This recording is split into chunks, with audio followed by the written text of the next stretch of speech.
Hello friends, आज हम एक ट्वेल्थ का टॉपिक लेके आए हैं। बहुत सिंपल सा है वैसे तो, मैथमेटिकल इंडक्शन, लेकिन एक बड़ा यूजुअल सा न्यूमेरिकल मोस्ट ऑफ एग्ज़ाम्स में पूछा जाता है। जो न्यूमेरिकल पहले हम एक बार डिस्कस कर लें, देख लें। जैसे कि 10⁻²n-1 plus 1 for all n belongs to n is divisible by 2, 3, 7, 11। तो ये एक न्यूमेरिकल बनता है किसी भी अच्छे कंपटीशन एग्ज़ाम में कि ये 11 से डिविजिबल, 2 से डिविजिबल है, 3 से है, 7 पे है, 11 पे है। और मोस्ट ऑफ टाइम हम हिट एंड ट्रायल से करते हैं, लेकिन भूल जाते हैं कि एक 11th क्लास में एक चीज़ पढ़ाई जाती है, that is called mathematical induction. तो उसको अगर हम यूज़ करेंगे तो हम करेक्ट, एक्यूरेट और फास्टेस्ट रिज़ल्ट पे पहुँचेंगे। तो हम शुरू करते हैं मैथमेटिकल इंडक्शन। तो सबसे पहले हमें पता होना चाहिए कि इंडक्शन क्या होता है। तो ए स्टेटमेंट और डिस्क्रिप्शन जो आइदर ट्रू और फॉल्स जज कर सके, that is called a statement. तो स्टेटमेंट जैसे कि मैंने यहाँ पे 4 एग्जांपल दिए हैं फिर कि to divide 6, Delhi is capital of India, there are 5 days in a week and A union B is equal to B union A. तो इसमें आप देख सकते हैं कि फर्स्ट, सेकंड और फोर्थ ये ट्रू हैं और थर्ड फॉल्स है, क्योंकि वीक में 7 days होते हैं, यहाँ पे हमने 5 days लिखा हुआ है। यानी third statement is false, first, second, third is true. लेकिन स्टेटमेंट सभी हैं, क्योंकि हम स्टेटमेंट में आइदर ट्रू और फॉल्स जज कर सकते हैं। हम ऐसा नहीं कह सकते कि देयर आर सम बॉयज़। अब there are some boys, that is a ambiguated statement. There are some holidays in our this month, तो वो सम वर्ड जो है वो अनडिफाइंड है, तो वो नहीं बता पा रहा कि वो जो हमारा स्टेटमेंट है वो ट्रू है या फॉल्स है। तो हम स्टेटमेंट उसे कह रहे हैं जो करेक्टली हम बता सकें कि आइदर ट्रू और फॉल्स।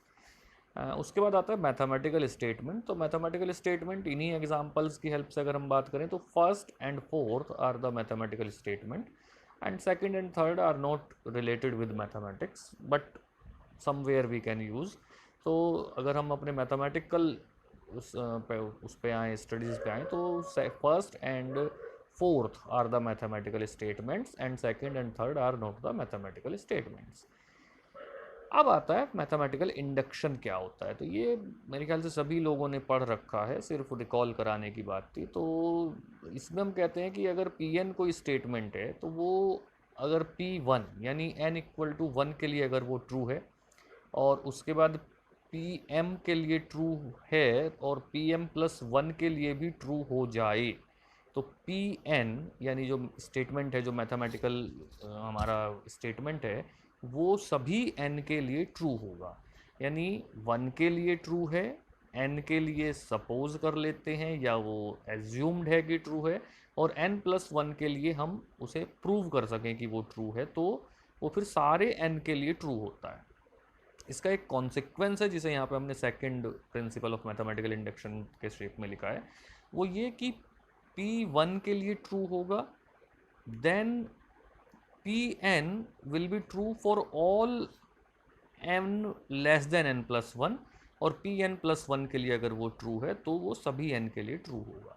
यानी बात वही है कि किसी एक n के लिए ट्रू मानना, और फिर हम कह सकते हैं कि वो एक n के लिए ना होके उससे छोटे सारे n के लिए ट्रू है, तो ऑब्वियसली वो हम 1 बाई 1 बैक स्टेप जाते रहेंगे और वो हम ट्रू दिखाते रहेंगे, तो वो दोनों स्टेटमेंट एक ही शेप रखते हैं। तो अगर दोनों में से एक भी याद है तो वो काम चल जाता है, लेकिन कई जगहों पे कन्वीनियंस के अकॉर्डिंग फर्स्ट या सेकंड को हम यूज़ कर लेते हैं। उसके बाद एक सबसे इम्पॉर्टेंट चीज़ है जो न्यूमेरिकल जब हम किसी एग्ज़ाम में करते हैं तो वहाँ पे कि ये कुछ फॉर्मूले हैं जो हमें याद होने चाहिए। जैसे कि sum of first n natural numbers is nothing but n into n plus one by two, sum of square of first natural numbers is equal to n into n plus one into two n plus one by six. इसी तरह से cube के लिए हमने लिखा है n into n plus one by two का whole square, और पावर 4 के लिए भी लिखा हुआ है n into n plus one into two n plus one into three n into 3n²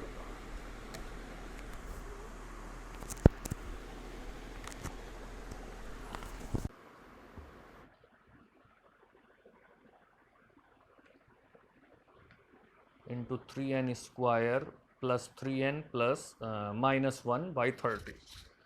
सो इसी तरह से कुछ फॉर्मूले आगे लिखे हुए हैं जो आपको बता रहे हैं कि हम कैसे सीधे उन्हें पुट कर सकते हैं। तो ये फॉर्मूले याद होने चाहिए। इसके बाद हम जो न्यूमेरिकल मैंने इस वीडियो में सबसे लास्ट में सॉल्व किया है वो मैं सबसे पहले आपको दिखाना चाहता हूँ, फिर बाद में हम पिछले न्यूमेरिकल्स पे आएंगे। यहाँ पे हम कह रहे हैं कि let S K is equal to 1 + 3 + 5 up to 2k - 1 is equal to 3 + k²। Then which of the following is true. First के मैथमेटिकल इंडक्शन इस पे अप्लाई नहीं होता है, दूसरा S K is equal to S K plus 1, और तीसरा S K is not equal to S K plus 1, और चौथा S1 इज़ करेक्ट। तो हमने मान लिया कि let S K be the true, S K be the true, then S1 is equal to क्या हो जाएगा, S1 इज इक्वल टू जब हम n इक्वल टू 1 पुट करेंगे तो केवल पहली टर्म आएगी, तो S1 इज इक्वल टू 1। फिर हम S K is equal to this expression हम इसे ट्रू मान लेंगे। और अब हम एस के प्लस 1 की बात करें तो S K plus 1 is equal to 1 + 3 5 plus 1 + 3 + 5 + 2k - 1 और प्लस 2k + 1। ये कहाँ से आया कि हमने k के प्लेस पर k + 1 रख के एक टर्म और आगे बढ़ा दी। तो अब जो पहली टर्म्स हैं 1 से लेकर 2k - 1 तक, इनकी वैल्यू है 3 + k² जो हमें दी हुई है, और 2k + 1 हमने एज इट इज़ रख ली। तो 3 + k² + 2k + 1 ये बन जाएगा 3 + k + 1 का होल स्क्वायर। यानी ये हमने प्रूव कर दिया कि जो रिज़ल्ट 3 + k² के लिए एस के लिए ट्रू था वो एस के + 1 के लिए भी ट्रू आ रहा है। तो इसका मतलब जो हमारा मैथमेटिकल इंडक्शन है वो इम्प्लाइज हो रहा है, वो यहाँ पे अप्लाई हो रहा है, और ऑप्शन बी इज़ करेक्ट। इस तरीके के न्यूमेरिकल यूजुअली 11th क्लास में, 12th क्लास में, जहाँ भी कहीं सिलेबस में हो वहाँ पे कराए जाते हैं। लेकिन जब हम कंपटीशन की बात करते हैं तो वहाँ एक न्यूमेरिकल, जैसे सबसे पहले यही थोड़ा सा टिपिकल है लेकिन सबसे पहले यही करते हैं कि ये इस तरह का आता है, the sum of the terms in the nth bracket of the series 1 + 2 + 3 + 4 + 5 + 6 + 7 + 8 + 9। तो पहले में पहली टर्म में एक टर्म, दूसरे में 3 टर्म, उससे अगले में 5 टर्म, उससे अगले में 7, फिर 9, इस तरह से आगे बढ़ेगा। तो वो सम किससे रिप्रेजेंट हो। तो अब ये देखने में, या मतलब मैंने कहा कि हम हिट एंड ट्रायल करते हैं, लेकिन इसको हम क्या करेंगे कि n = 1। हमने अभी मैथमेटिकल इंडक्शन में क्या पढ़ा कि n = 1 के लिए ट्रू होना चाहिए। तो हमने n = 1 के लिए निकाल लिया। तो जब 1 के लिए निकालेंगे तो ऑब्वियसली कि केवल एक पहली टर्म आएगी। तो हम इन चारों ऑप्शंस में से हम देख रहे हैं कि जो पहला ऑप्शन है वो सेटिस्फाई कर रहा है और कोई ऑप्शन सेटिस्फाई नहीं कर रहा। इसी तरह से फिर हम इसको दूसरी टर्म के लिए भी देखेंगे। दूसरी टर्म के लिए देखेंगे तो n = 2 रखा, तो फिर से हमने देखा कि भाई ये जो पहला ऑप्शन है यही सेटिस्फाई कर रहा है। फिर हम 3 के लिए रखेंगे, 3 के लिए भी हमने देखा कि जो पहला ऑप्शन है वही सेटिस्फाई कर रहा है। तो इसका मतलब ऑप्शन ए इज़ करेक्ट। तो यूजुअली यही ट्रिक हम लगाते हैं लगभग हर एक क्वेश्चन में, दैट इज़ कॉल्ड, जो मैंने सबसे शुरू में कहा था कि हिट एंड ट्रायल। लेकिन इस हिट एंड ट्रायल को हम कंफर्म भी कर सकते हैं, जैसे कि अगले क्वेश्चन में। इसमें हम कह रहे हैं कि for all n belongs to n, 2 × 4 ⁴ 2n + 1 + 3 ⁵ 5n + 1 is divisible by. तो अब यहाँ पिछले में तो हमने हिट एंड ट्रायल लगा लिया, लेकिन यहाँ हम नहीं लगा पाएंगे क्योंकि हमें डिविजिबल बाय देखना है कि डिविजिबल बाय 7, 5, 11 और 209। तो इसका मतलब अगर हम एक वैल्यू पुट करते हैं तो दैट इज़ मोर कॉम्प्लिकेटेड कि हम उसे चारों वैल्यू से डिवाइड करके देखें। तो हमने क्या किया, मोर और लेस है तो हिट एंड ट्रायल ही, लेकिन थोड़ा सा मैथमेटिकल लगाया। n = 1 के लिए 209 आया, 209 11 से भी डिविजिबल है और 209 से भी डिविजिबल है, जो कि दोनों ऑप्शन है। तो इसका मतलब अभी भी अगर हम केवल 1 से चेक करना चाहेंगे तो केवल मतलब हम श्योर नहीं है, सी एंड डी दोनों ही करेक्ट हो सकते हैं।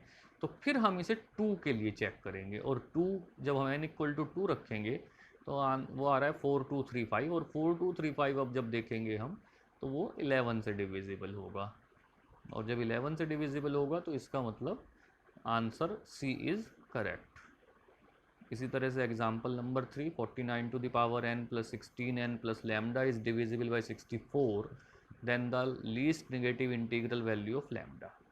तो इसमें हमने क्या करा कि n की वैल्यू 1 रखी, n की वैल्यू 1 रखने पर 49 plus 16 plus lambda that is 65 plus lambda. अब ये 64 से डिविजिबल कब होगा, जब हम इसे लिखेंगे कि 64 प्लस 1 माइनस 1, यानी लैम्डा के प्लेस पर -1 रखना पड़ रहा है। इसी तरह से n की वैल्यू 2 रखी तो ये आया 2433 प्लस लैम्डा।